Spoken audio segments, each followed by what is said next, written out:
How's it going, Oldschool Runescape, and welcome to another episode of OSRS Weekly.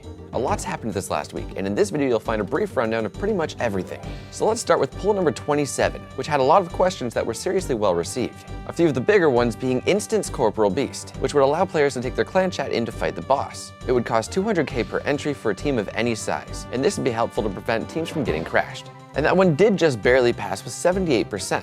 However, this next question got a whopping 90%, and that was to add a subtle animation when the Elysian Spirit Shield effect was activated. So if you didn't know, the Elysian Spirit Shield is the best shield in the game, and that's primarily thanks to its special bonus, which has a 70% chance of reducing damage you receive by 25%. So basically, players would now be able to tell when the shield's special bonus is in effect. Moving on, we had the question of the Armadillo Crossbow special attack being graphically reworked, which did pass with 82%, so look forward to that. Up next, with an incredible 97% pass, you voted in the option for hands to be able to tell your total Oldschool Runescape time played. And the last one asking if the Iron Man chat icon should be made visible also passed with 80%.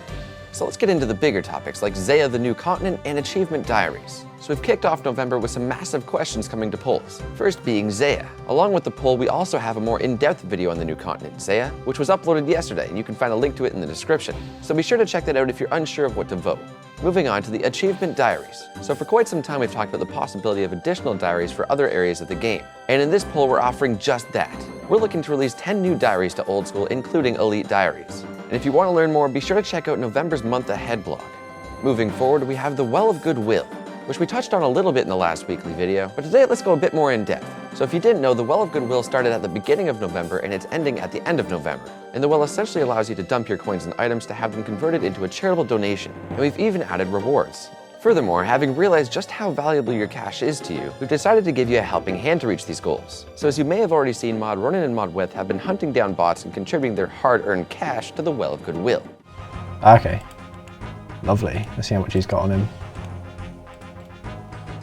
Oh wow, that's a lot of money right there. That's 60 mil.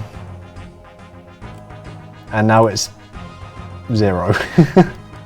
So the next big topic is the trading post. Now, as you can imagine, the team's been extremely busy over the last few months, but we've still managed to put in some time to work on the trading post. Now, if you didn't know, what's on screen now was the system voted for back in April, and that's what the trading post will start out as. And once you guys have had a chance to use it and understand exactly what value it brings to the game, we'll start discussion on whether it should be changed or not.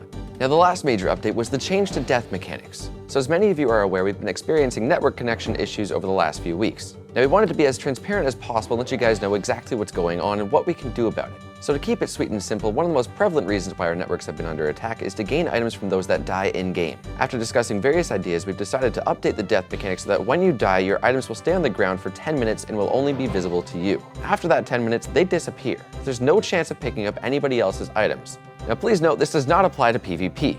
Additionally, if you enter the God Wars dungeon boss rooms, your kill count will no longer reduce, meaning that should you die at Bandos, for example, you won't have to worry about getting your kill count back to re-enter the boss room and collect your stuff. Now, just recently added was the Amulet of the Damned, which is now a potential reward from the Silver Shade chest found in Morton. And when wielded, it grants every barrow set a unique bonus. One, for example, being that when the amulet's wielded as well as full Torags, every hit point loss contributes to boosting your defense. In addition, we also had the Flame Tear Bag, which is also offered from the Shades of Morton rewards, and it has the ability to carry 60 timber beams or wooden planks, 60 limestone bricks, and 500 swamp paste. This item was designed to save time for those who take part in the Shades of Morton activities. Following that, we had new Bounty Hunter rewards. Firstly, the Hunter's Honor hat was added to the Bounty Hunter reward shop, costing a whopping 2.5 million bounties. This hat will display whether you're more of a target hunter or a rogue killer.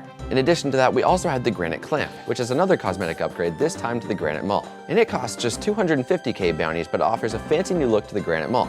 Now, in addition to all of that, there's also been potion decanting changes, the new Clan Wars Classic Arena was added, as well as many other updates and patches. So be sure to read up on those if you want to learn more. So in conclusion, guys, as you can probably tell, we've become quite a bit more active on our YouTube channel. So be sure to leave some feedback and subscribe if you haven't already, and we look forward to seeing you next week.